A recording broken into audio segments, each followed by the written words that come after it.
Good morning. Welcome back to your Hindi online class. Students, how are you? I hope you all are fine and doing well.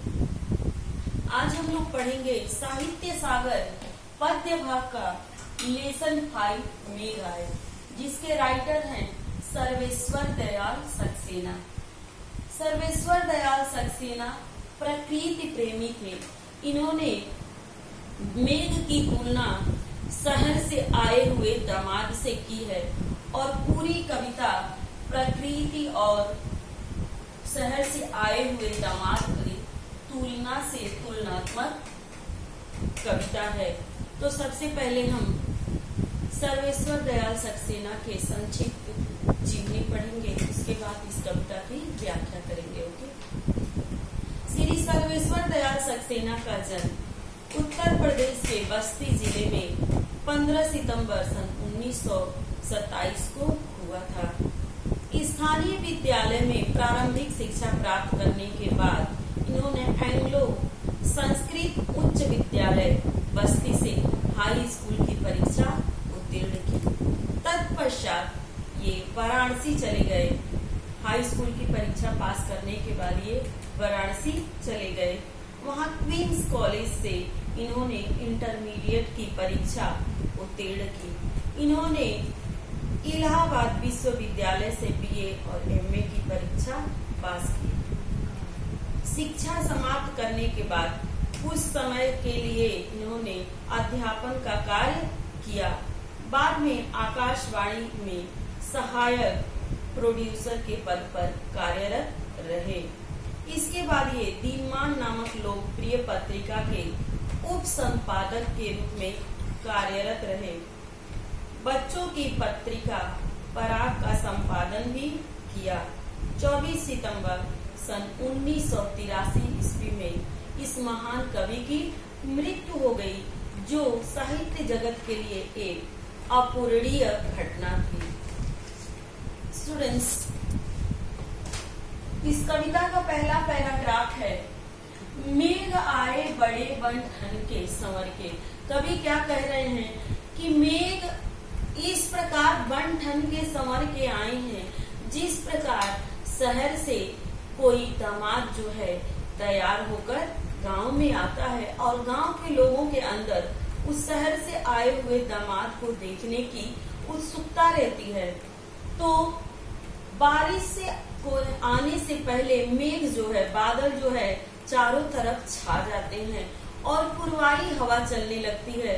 जो पुरवाई ठंडी ठंडी हवा चलती है वह यह संकेत देती है कि बारिश आने वाली है। और गर्मी के दिनों में लोग गर्मी से बेहाल रहते हैं, परेशान रहते हैं, और जैसे ही ये पुरवाई हवा चलती है तो अपनी खिड़कियां दरवाजे खोलकर घर से बाहर निकल जाते हैं उस ठंडी हवा का आनंद लेने के लिए, और या तो अपनी खिड़की दरवाजे खोल देते हैं कि ठंडी हवा उनके घर में प्रवेश कर सके। तो देखिए कवि ने किस प्रकार एक शहरी दामाद की तुलना बारिश मानसून जब आती है तो मेघ से की है। क्या कहते हैं, मेघ आए बड़े बन ठन के समर के, आगे आगे नाचती गाती बयार चली। क्या जिस प्रकार बारात के आने से पहले गांव में लोगों के अंदर एक उत्सुकता रहती है कि बारात कैसे आएगी, किस तरह का होगी, और लोग उस देखने के लिए तत्पर रहते हैं। तो जब बारात आती है तो जो शहर से आए हुए दामाद हैं, दूल्हे हैं, उनसे क्या है, जब बारात जाती है तो गाजे बाजे जो है बारात में आगे चलती है, उसके पीछे क्या है, बाराती और दूल्हा चलते हैं। जो एक और उस गाजे बाजे की आवाज सुनकर लोगों को यह संकेत मिल जाता है कि बारात जो है अब अपने जगह पर गांव में आ पहुंची है। तो उसी प्रकार मेघ बारिश के आने से पहले जो घटा छाई हुई है और जो ठंडी ठंडी पुरवाई हवा चल रही है, वह लोगों को यह संकेत दे रही है कि अब बारिश आने वाली है।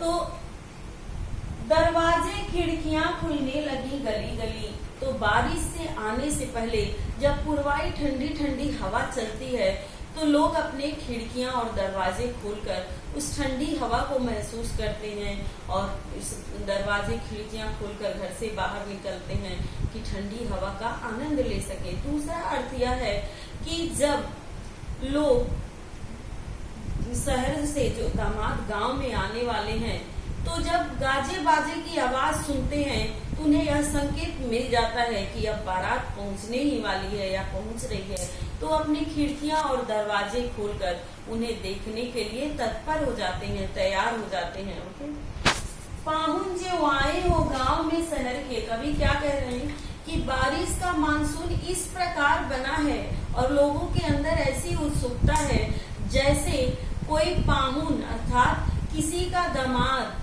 शहर से गांव में आया हुआ है और लोग उन्हें देखने के लिए उत्सुक रहते हैं। उसी प्रकार इस मेघ के आने से लोगों के अंदर उत्सुकता है। मेघ आए बड़े बन ठन के संवर के, इस प्रकार मेघ जो है बन ठन कर तैयार होकर एक शहरी दामाद की भांति आए हैं। नेक्स्ट वन है, पेड़ झुक झांकने लगे गर्दन उचकाए। कवि के कहने का अभिप्राय है कि जब बारिश आने वाली होती है और तेज तेज हवा चलने लगती है तो पेड़ जो है ऊपर और नीचे की तरफ हिलने डुलने लगता है। दूसरा अर्थ यह है कि शहर से दामाद जो है गांव में आ पहुंचे हैं और सभी ग्रामीण जो है उन्हें देखने के लिए उत्सुक हैं और इस क्रम में भीड़ इतनी इकट्ठी हो गई है कि जो उन्हें देख नहीं पा रहा है वो अपना गर्दन उठा उठाकर देखने की उन्हें प्रयास कर रहा है। आंधी चली धूल भागी घाघरा उठाए। पहला अर्थ क्या है कि अब बारिश के आने से पहले आंधी जब चलती है, तेज तेज हवा चलती है तो धूल जो है उड़ने लगती है। दूसरा अर्थ यह है कि अब जो है शहर से दामाद जो है गांव में आ पहुंचे हैं तो गांव की युवतियां जो हैं वो अपनी घाघरा उठाए और उस तरफ दौड़ती हैं, उन्हें देखने के लिए भागती हैं। बांकी चितवन, बांकी उनका अर्थ होता है तिरछी और चितवन अर्थात दृष्टि। तो तिरछी नजर से लोग उस शहर से आए हुए दामाद को देखते हैं अर्थात सबका ध्यान उसी के तरफ केंद्रित है। नदी ठिठकी, और नदी भी ठिठकी थी अर्थात जो इतने दिनों से बारिश की कमी से नदी में पानी का बहाव नहीं हो रहा था, आज वो भी ठिठक कर उस घटा की तरफ देखती है, मेघ की तरफ देखती है और उसके अंदर भी प्रसन्नता है कि बारिश के आने से नदी में पानी आ जाएगा और नदी में बहाव होने लगेगा, क्योंकि कम पानी के वजह से नदी जो इतने दिन से ठिठकी थी, रुकी थी, बहाव नहीं हो रहा था, अब उसको भी खुशी है कि बारिश के आने से पानी हो जाएगा नदी में तो पानी का बहाव शुरू हो जाएगा। दूसरा अर्थ है कि नदी ठिठकी घूंघट सरखाए, कि गांव की जो युवतियां हैं वो रुककर और अपनी घूंघट को सरका लेती हैं, अपने मुंह को ढक लेती हैं। गांव की जो पुत्र बधुए हैं, दुल्हने हैं, वो अपने मुंह को घूंघट से ढक लेती हैं और शहर से आए हुए दामाद को अपने घूंघट के अंदर से देखती हैं। मेघ आए बड़े बन ठन के संवर के, इस प्रकार मेघ बन ठन के संवर के आए हैं शहरी दामाद की भांति। मानसून जो है आया हुआ है और लोगों में उत्सुकता है, प्रसन्नता है। नेक्स्ट वन है, बूढ़े पीपल ने आगे बढ़कर जुहार की। बूढ़े पीपल ने आगे बढ़कर जुहार की।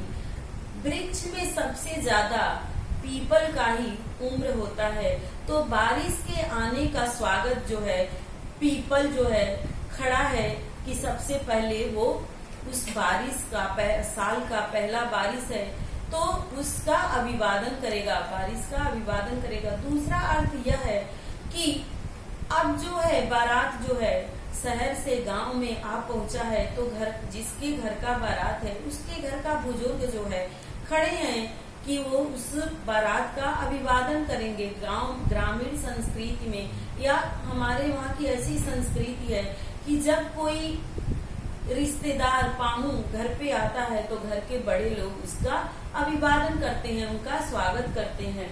उसी प्रकार पीपल भी उस बारिश के स्वागत के लिए खड़ा है।